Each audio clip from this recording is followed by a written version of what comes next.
So hello again. I'm just so glad to be here and just sort of land, you know, after just the busy week and busy morning and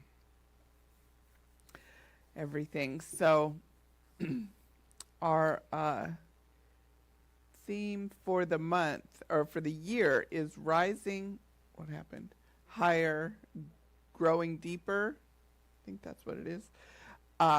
And the theme today is embracing the power of regenerativity.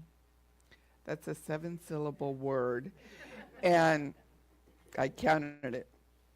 And when I first know that I'm going to be speaking, I'll look at the title of the talk, and it's sort of a process for me.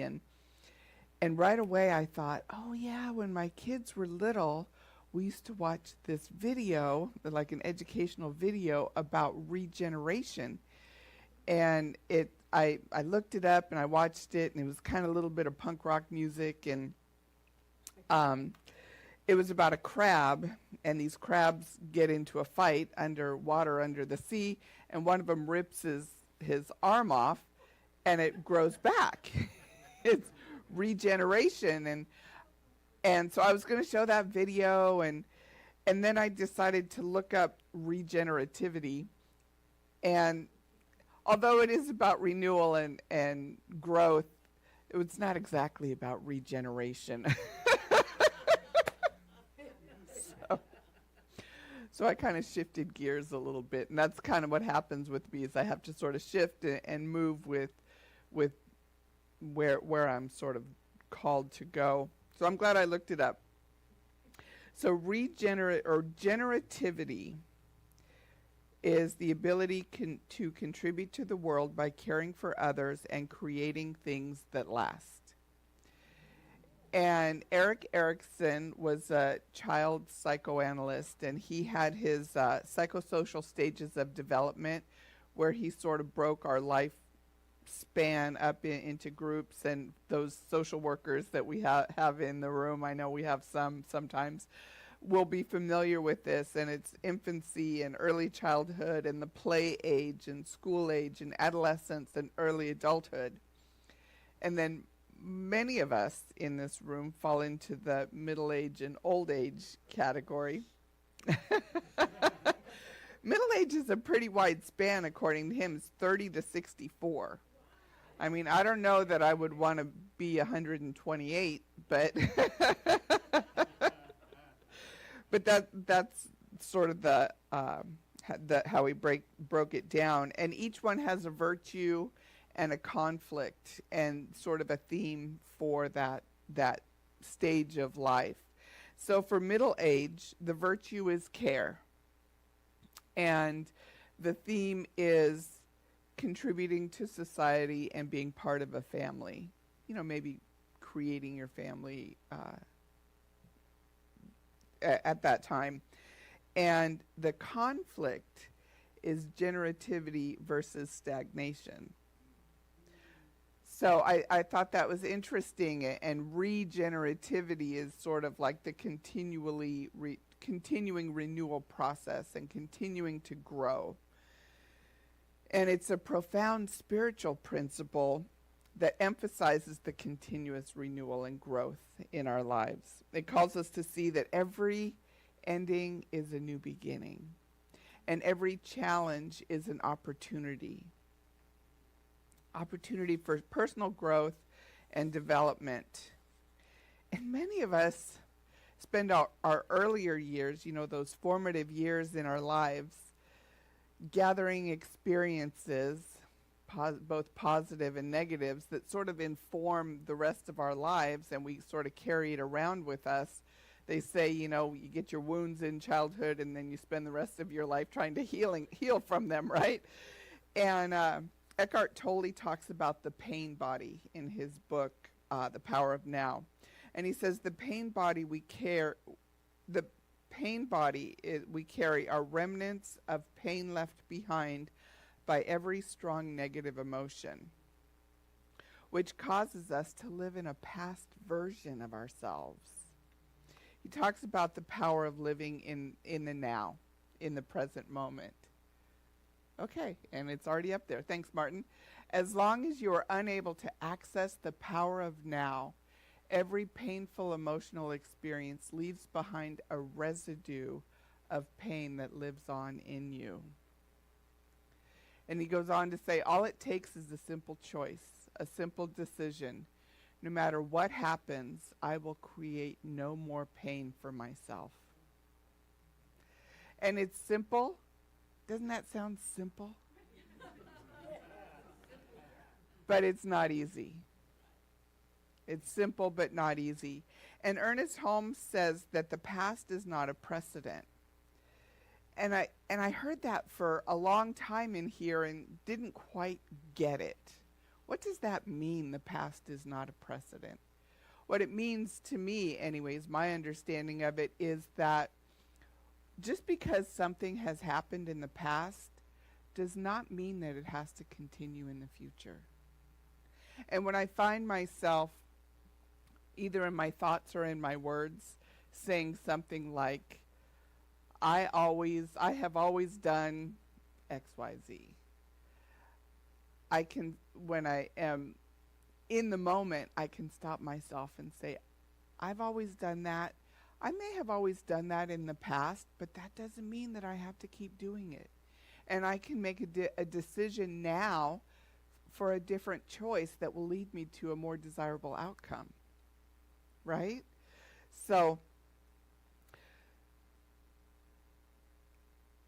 as we do the work, as we do this healing work, it is not always comfortable. Sometimes it's downright painful, whether it's physical healing or emotional or spiritual healing and growth. I've shown a picture on here before when I've talked about this is, what we think spiritual growth is going to be like is like this peaceful, Om kind of thing, right? It's usually like hair on fire, freaking out. And it gets our attention that way. If it was all peaceful and easy, it wouldn't have our attention and we wouldn't have the same motivation to really address it and make some changes in our lives. But what I have found for myself, and I don't know, can anybody relate to this, is the feeling like there's something broken in me that I need to fix. Something's wrong with me, and I need to make it right. Keep repeating these same old patterns, and so I must be broken or something. And I've shared that I like to listen to K-Love Radio. It's kind of a Christian-y station, but there's some really good music in it. And so I don't care where it comes from. If it feels motivating to me, I'm going to embrace it. And there's a Toby Keith and Rachel Lampa song called Perfectly Loved. And it says, you're not a problem, you're not a mistake, and you don't need fixing or solving. And I just love that. And I decided, okay, I'm going to accept myself as I am while I continue to strive to be better, but not to have that sort of negative, something wrong with me that needs to be fixed. And healing is not only possible, it is natural. Healing is the natural impulse of our bodies. Our bodies are designed to heal themselves. And sometimes, like I said, there's pain involved. Some of you may know I broke my right ankle on Halloween. And there was a process in healing. And it was painful at times. It was swollen and bruised and, uncomfortable. And I got over that after a couple of months. And then last month, I twisted my left foot and strained a tendon. And I'm still in the process of healing with that. And I looked up, let me see, where did I put it? I looked up Elizabeth Hay, what she said about healing. I don't know, maybe I don't have it.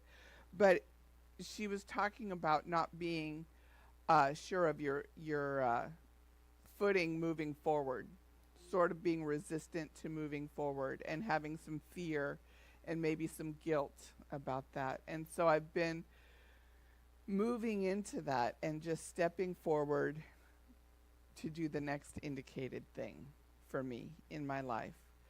I've been in school,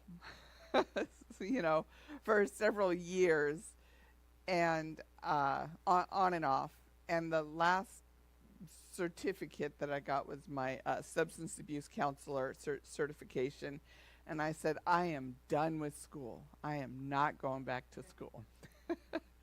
And then the idea presented itself, and I'm preparing to go back to school. But I've been there's been sort of a push-pull, and I've been in some resistance. So I'm taking the steps, moving forward. All I need to do is make one more payment, and I started to make the payment, and then the name didn't match Venmo to what the person I was communicating with, so I wanted to clarify that. So anyway, blah, blah, blah, blah, blah.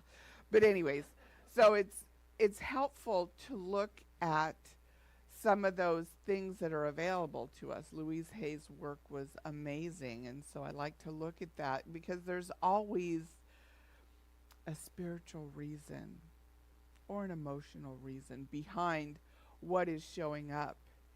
And our bodies are sort of our little broadcasters to say, hey, something's out of balance, or there's something you need to take action on. And so healing is a natural process of the body. So when we're sick or we're in pain, that's a signal that our body is doing exactly what it's supposed to do. Even though sometimes we think, I'm sick, I shouldn't be sick, I shouldn't be in pain. But it's really a signal that everything is perfect.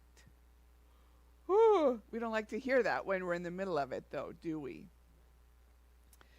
And the process can leave a scar. It can leave a mark. We might not be the same. We're not going to be the same after we've gone through that process of healing. Something is going to be different. And I was in a motorcycle accident when I was 16 years old, and I still have a scar on my upper lip. My lip is fat on that side.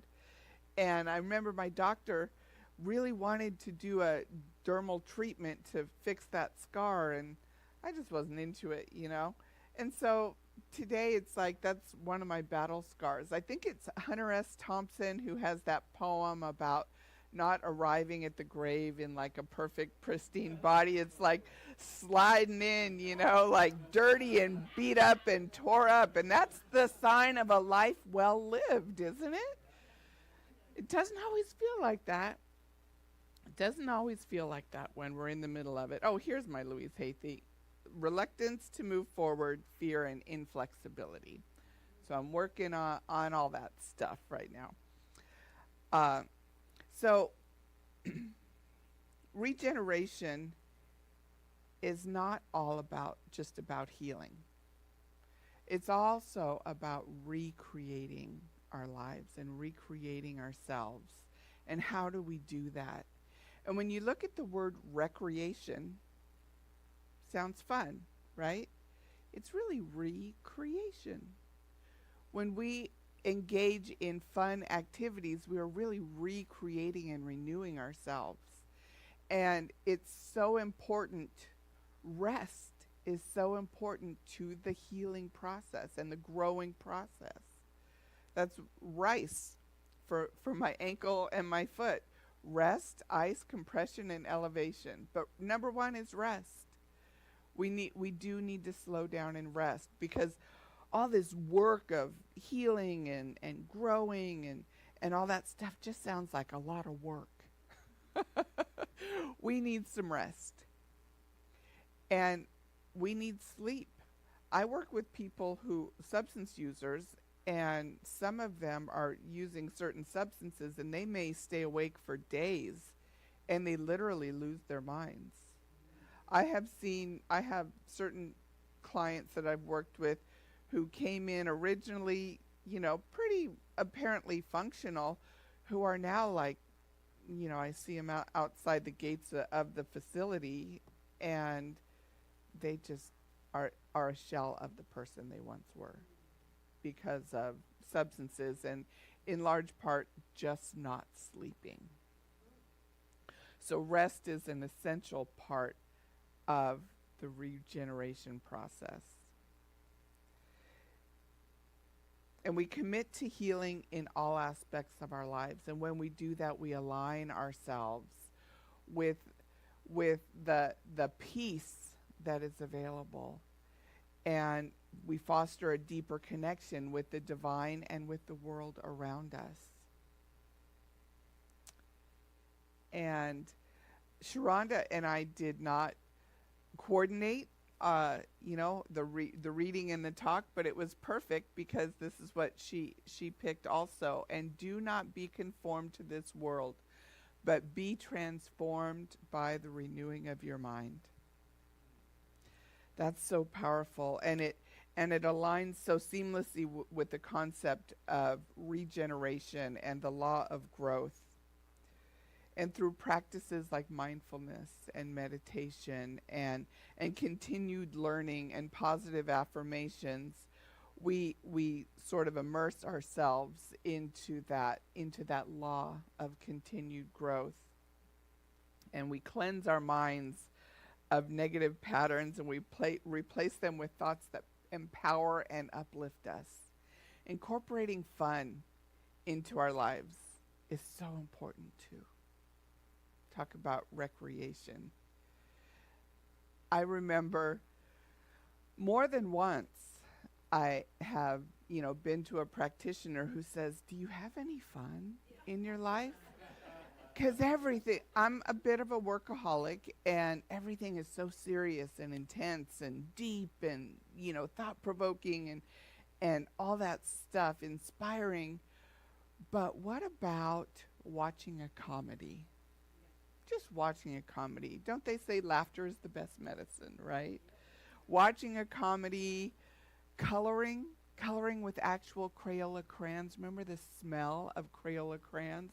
That'll take you back, won't it? And just playing in the sprinkler, doing something fun just to lighten up. We all just need to lighten up because there is plenty of heavy stuff going on around us. So rest and recreation and doing the work is all a part of it. The law of growth posits that all living beings are in a state of perpetual becoming, driven by an inherent need to evolve and expand. And renewal is the process of refreshing and revitalizing and rejuvenating our minds, bodies, and spirits. And it's so crucial to our ongoing growth. According to the law of conservation of energy, energy can neither be created nor destroyed. So what we're doing is we're just shifting energy. And a few weeks ago, Reverend Suzette had us do an exercise where we wrote something that we wanted to release, right? And it was on that dissolving paper, and paper that dissolves in water. And that's such a good first step in this process, to release the old. And then there's sort of a pause in between where we just open up and allow to the new idea. And Aristotle was credited with saying that nature abhors a vacuum. And I can say my backyard is sort of evidence of this, because when I pulled all the weeds, they grew back. So there was an empty space, and nature moved in to fill it up. And so when we do that release, the next step is to replace it with what we do desire, what we're seeking. And science has since demonstrated that nature doesn't always fill a space, but it's been around for a while. It's in the zeitgeist that nature abhors a vacuum, and we can see it sometimes in our lives. So in our overstimulated world, it's easy to become overwhelmed and disconnected. To reclaim mental clarity and emotional balance, the call to action today, our homework, so to speak, is to do a dopamine fast. And we don't even realize how this is, happening in our lives, these little dopamine rushes. But the practice involves taking a deliberate break from the constant bombardment from instant gratification to allow your brain to rest and rejuvenate. So the steps to begin the dopamine fast are to identify your triggers, to reflect on the activities that you engage in that turn into quick dopamine hits, such as social media, binge watching TV, or binging on junk food. I'm sorry, I did not originate that list of things, but when I looked at it, I'm like, I do all those things. So this is for me. If it's not for you, it is for me. So identify the triggers, set clear boundaries, choose a specific time frame, whether it be a few hours, a weekend, a full day, and abstain from these triggers. And then engage in rejuvenating activities, whether you meditate, you do some reading, you walk out in nature, you exercise, you journal, something like that. And those will produce dopamine also naturally. These things, these dopamine hits and that are sort of mind-numbing kind of things, those are that's an unnatural release of dopamine. That's not our body naturally, our brain naturally releases dopamine, but when we're doing these types of things or using substances, it releases it in an unnatural way. So by practicing some other more holistic activities, we'll sort of rewire the chemistry of our brains. And finally, once you've engaged in these activities and done it for a period of time, kind of look back, do a reevaluation, reflect, and then see where maybe you can adjust things going forward in your life. I can say my experience, like with my kids, we waited till they were 12 years old to get their phones. I think my oldest was 12 or 13. My next one was 11 or 12, and the next one was maybe 10 or 11. But, that's how it goes with your kids. My first daughter was just my practice child. But when they would get, in trouble for something, one of the consequences would be to take their phone away. And in the beginning, it'd be like, don't take my phone away. But you're taking notes. But what I would notice, and I've told her that. I'm like, I'm really sorry. But what I noticed is taking the phone away, the first day or two, they'd be really stressed out. But over time, their behavior, their attitude, their energy shifted. It was very noticeable. My oldest daughter, we took her phone away, and we ended up, I don't even remember what it was for. She ended up having her phone taken away for 6 months. And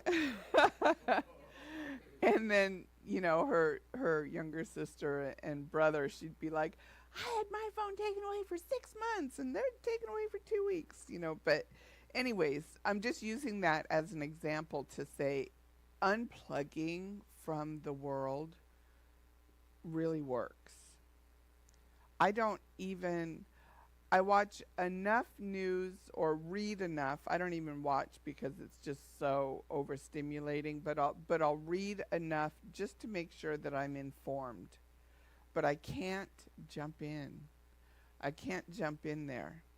I don't have the bandwidth to be outraged anymore.